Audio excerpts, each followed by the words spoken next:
de céréales qui vont approvisionner 150 points de vente dans les 13 provinces déficitaires. Le plan de réponse et de soutien du gouvernement burkinabé aux populations vulnérables du Faso pour l'année 2019 s'exécute sur le terrain. Le coup d'envoi est donné à Ouagadougou avec l'ouverture de 2 boutiques témoins. Des précisions en début de journal. Et la cathédrale Notre-Dame de Paris, le jour d'après l'incendie, vient le temps des questions et une principalement: que s'est-il passé? Mais en attendant la réponse, le président français annonce déjà l'échéance de 5 ans pour la reconstruction, même si, selon les spécialistes, il faudra minimum 10 années pour cela. Bonjour, merci de vous joindre à nous pour les informations de la mi-journée sur la télévision du Burkina. Cela dit, le plan 2019 de réponse et de soutien du gouvernement burkinabé aux populations vulnérables entre dans sa phase exécution. 13 provinces classées déficitaires sont concernées par cette mesure qui consiste à mettre à la disposition des populations de ces localités des vivres à des prix subventionnés. 30 000 tonnes de céréales vont alimenter les 150 points de vente à travers le pays au profit donc des bénéficiaires. Le ministre en charge de l'agriculture procède à l'ouverture de 2 boutiques témoins à Ouagadougou. On voit cela avec Lassina Assié Ouattara et Pascal Kané. Le ministre de l'Agriculture en commercial, le temps du lancement des boutiques témoins à Ouagadougou. Il vend un sac de maïs de 50 kg à Madame Kaboré au prix de 6 000 francs CFA. C'est la concrétisation du plan de réponse et de soutien aux populations vulnérables.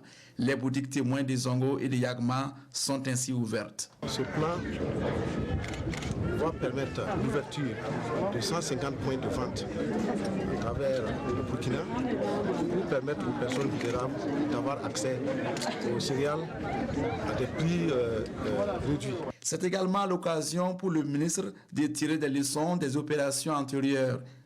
Cette année, chaque boutique témoin sera ravitaillée de 40 tonnes de céréales jusqu'au mois de juillet. Cette quantité passera à 60 tonnes de juillet à septembre, considérée comme la période de soudure. Nous apprécions bien l'initiative. Cette subvention nous aide beaucoup et nous sommes heureux. L'opération concerne tout le pays avec un accent particulier sur les provinces déficitaires.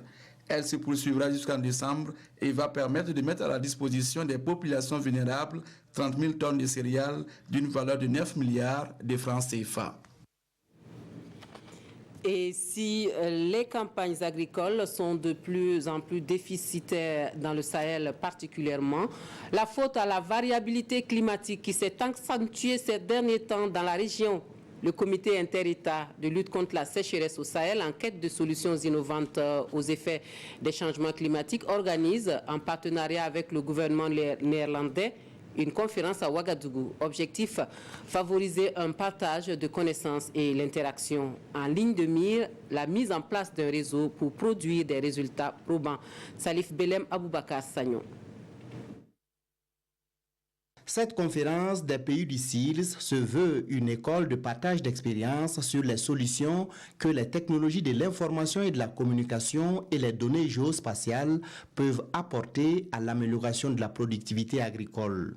Dans un contexte marqué par l'accès des producteurs aux technologies de l'information et de la communication, il faut développer une agriculture intelligente capable de faire face au changement climatique et d'offrir des possibilités économiques à des millions de femmes et de jeunes au Sahel et en Afrique de l'Ouest. Au Burkina ici, vous savez qu'actuellement, les producteurs peuvent se renseigner à partir de l'éthique pour savoir effectivement comment ils doivent améliorer leur production, comment ils doivent mettre de l'engrais, etc. Donc, c'est vous dire que c'est absolument important ces données-là. Notre agriculture est soumise à des fortes pluies, on a des difficultés au niveau de l'irrigation, donc ce qui fait que, au moins, si on peut avoir accès à des données qui nous permettent de prévoir, de savoir comment on améliore nos productions, je pense que c'est quand même quelque chose qui est de l'ordre de l'avenir. Cette conférence est organisée en partenariat avec le ministère néerlandais des Affaires étrangères qui reste convaincu que la digitalisation peut transformer l'agriculture au Sahel. Les données géospatiales pour l'eau et l'agriculture, challenges et opportunités, ou encore quand les satellites guident les éleveurs au Sahel, telles sont, entre autres, les thématiques qui seront abordées. Et cette autre rencontre qui se tient depuis ce matin dans la capitale burkinabé sur une problématique tout aussi importante, celle de la sécurité nucléaire. Les participants sont des experts de la question et membres du Forum des autorités en charge de la sûreté et de la sécurité nucléaire des pays du G5 Sahel et le Sénégal. La menace du terrorisme nucléaire est une réalité à prendre en compte et il faut conjuguer les moyens pour développer un régime de sécurité nucléaire. Les précisions avec Issa Kafando et Mounir Akeri. La menace nucléaire sur les pays du G5 Sahel est réelle et actuelle, voire même grandissante. Il est temps de renforcer la coopération des pays membres pour lutter efficacement contre le trafic illicite des matières radioactives, d'où la création du Forum des autorités en charge de la sûreté et de la sécurité nucléaire des pays du G5 Sahel et du Sénégal. La guerre se fait maintenant dans des bas-fonds et quelquefois dans une chambre, 2 personnes se décident et peuvent créer l'événement. Donc il faudrait essayer de contrôler les mouvements des matières nucléaires. On peut en trouver partout, même dans les hôpitaux, les déchets, tout cela, ça peut servir. À l'intérieur de nos pays, comme à l'extérieur de nos pays, à nos frontières, comment contrôler de façon réglementaire les mouvements de ces sources. Ce forum est né en 2018 à Nouakchott et cette rencontre de Ouagadougou va déterminer son mode de fonctionnement pour venir à bout du terrorisme nucléaire. Vous savez que les matières radioactives, ça peut être utilisé dans le bon sens comme dans le mauvais sens. Ça dépend de celui qui a l'objet en main. Et l'intérêt aujourd'hui, c'est de réunir l'ensemble des acteurs, qu'on puisse se parler, qu'on puisse se donner une feuille de route. En un mot, qu'on se fixe un canevas. Au moins 162 incidents ont été enregistrés en Afrique de 1995 à nos jours, selon les statistiques de l'Agence internationale de l'énergie atomique. Et les États sont invités à intensifier le contrôle des mouvements des matières nucléaires et radioactives pour une meilleure sécurité nucléaire dans les pays du G5 Sahel et le Sénégal. Les écoles franco-arabes au service du développement, c'est le message central d'une campagne de sensibilisation lancée ce mardi à Dédougou. Une campagne pour l'adhésion des promoteurs de ces écoles aux différentes réformes en cours dans l'éducation nationale en faveur de la scolarisation et de la promotion du genre. Des précisions avec Samson Bationo et Yacouba Gourou. Une réforme pour résoudre les questions d'accès, d'équité, de qualité et de promotion de l'excellence dans les écoles franco-arabes, c'est une trouvaille du gouvernement burkinabé. À travers cette stratégie, l'État veut mettre en place un système éducatif efficient, inclusif et équitable en vue de résoudre le problème d'employabilité des sortants de ces établissements. Cette rencontre de Dédougou est un cadre de sensibilisation pour l'adhésion à cette réforme et à la scolarisation dans les écoles franco-arabes en prenant en compte la promotion du genre. C'est pour cela que nous avons décidé donc de formaliser justement ces formations-là qui contribuent vraiment au développement du système éducatif parce que nous avons par exemple au primaire plus de 2500 établissements franco-arabes qui accueillent plus de 300 000 élèves, qui constitue à peu près 10% des élèves du primaire. Et donc c'est une frange importante qui, si elle n'arrive pas après à s'intégrer dans le système social et économique de notre pays, constitue donc une bombe sociale extrêmement dangereuse et aussi des frustrations et ça pose des problèmes même d'équité. Pour le ministre de la Fonction publique, du Travail et de la Protection sociale, parrain de cette campagne de sensibilisation, il faut nécessairement normaliser les établissements bilingues franco-arabes pour assurer aux élèves une éducation de qualité. Quatrième du genre, cette campagne de sensibilisation est exécutée par le projet d'appui à l'enseignement primaire bilingue franco-arabe avec un financement de l'Union européenne sur 3 ans et dans 4 régions prioritaires du Burkina. Il s'agit des régions de la boucle de Moun, des hauts-bassins, du Nord et du Sahel. Nous restons à Dédougou pour évoquer la semaine de la promotion de la paix en Afrique, semaine de l'intégration africaine qui remet la parenté à plaisanterie au goût du jour et qui fait la part belle au vivre ensemble à travers plusieurs activités pour le plus grand bonheur du public.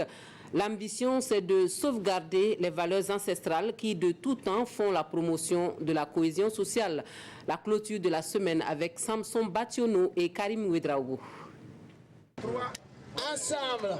Lancer de colombes, sketch et contes sont entre autres activités qui ont marqué la clôture de la semaine de promotion de la paix en Afrique par la parenté à plaisanterie et de pardon ici à Dédougou. Pour cette première édition, le promoteur se réjouit du déroulement des activités. Je suis très satisfait parce que hier, nous avons animé une conférence et la cible arrêtée, c'était les lycéens et puis les étudiants. Nous avons eu environ 1000 participants. Et ce soir, c'était l'apothéose, le relâchement des colombes. Nous avons relâché 4 colombes. Ça veut dire que nous voulons que la paix règne au Burkina Faso dans les 4 points cardinaux. Ensemble, nous pouvons le faire. Le promoteur a fait le tour de toutes les communautés de la région pour s'imprégner de l'état des lieux de cette valeur qu'est la parenté à plaisanterie. Il a aussi évoqué les crises, surtout intercommunautaires, que le pays a enregistrées ces derniers temps. De janvier à avril, il y a eu combien de crises?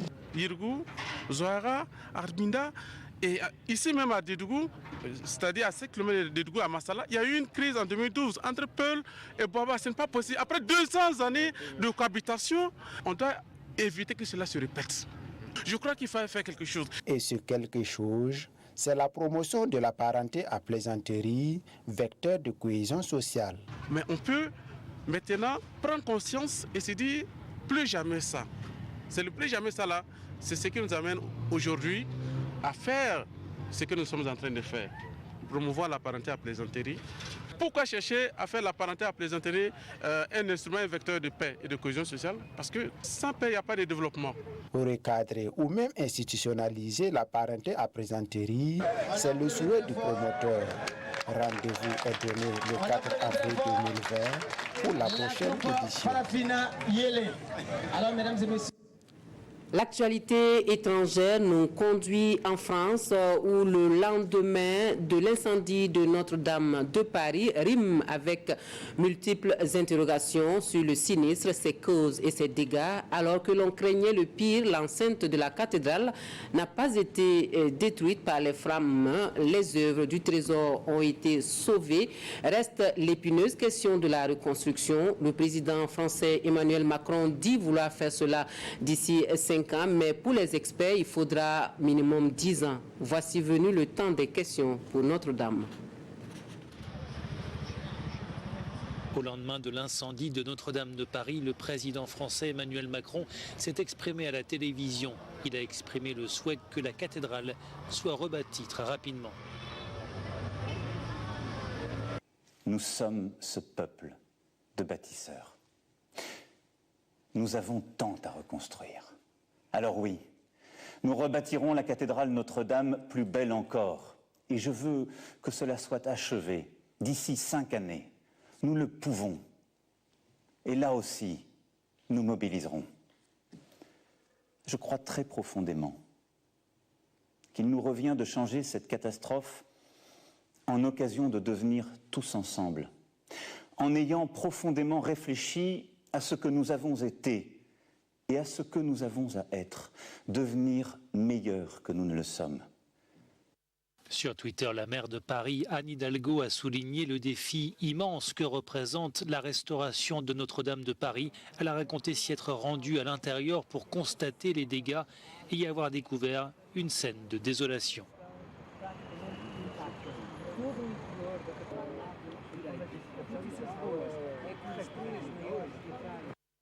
La lecture croisée des quotidiens burkinabés pour finir. L'opposition politique qui dit être d'accord avec la vérification des diplômes des fonctionnaires.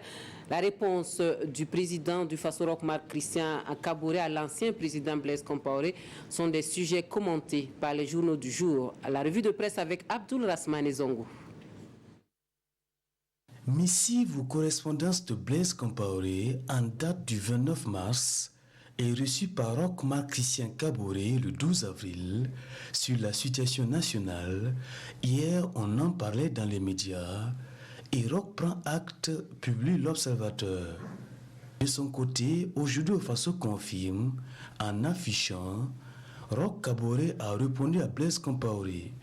Selon un extrait de communiqué du porte-parole du gouvernement burkinabé, je cite, Roch Marc Christian Kaboré, président du Faso, a pris acte de cette correspondance et de la disponibilité de M. Blaise Compaoré, ancien chef d'État du Burkina Faso. L'expert du Faso, bien que non qualifié, force une réponse à lui, je cite, la réconciliation est bien possible, sauf qu'elle doit traverser d'abord les chemins de justice et de vérité. Autre actualité, l'opposition politique dans le journal L'Observateur se prononce sur le contrôle des diplômes de fonctionnaires. Oui à cette vérification, dit-elle, mais il faut l'appliquer également aux membres du gouvernement. La police nationale est dans le box du procureur général. La pomme de discorde, le contrôle en circulation routière. Les copies de documents même légalisés, affirme la police, par une autorité compétente, ne peuvent être présentés en lieu et place des documents originaux lors d'un contrôle. Le procureur rétorque, immobiliser un engin sur la base de l'application de cette mesure est un abus de pouvoir. Ailleurs, se réjouit l'Observateur, l'on allège plutôt le pouvoir, notamment dans la capitale du Grand Orient du Burkina. Désormais, le couvre-feu est fixé de minuit à 5 h du matin à Fadangourma, à compter du 18 avril, et au grand bonheur des populations de la région de l'Est. Terminons par cette alerte du quotidien d'État. Le fleuve Mougoun est en danger, sa triste citoyen. L'utilisation de substances chimiques tels le cyanure et le mercure, par les orpailleurs, pollue irréversiblement l'eau de ce fleuve. Voilà, c'est tout pour les actualités. Merci de nous avoir suivis. Très bonne suite de programmes sur la télévision du Burkina.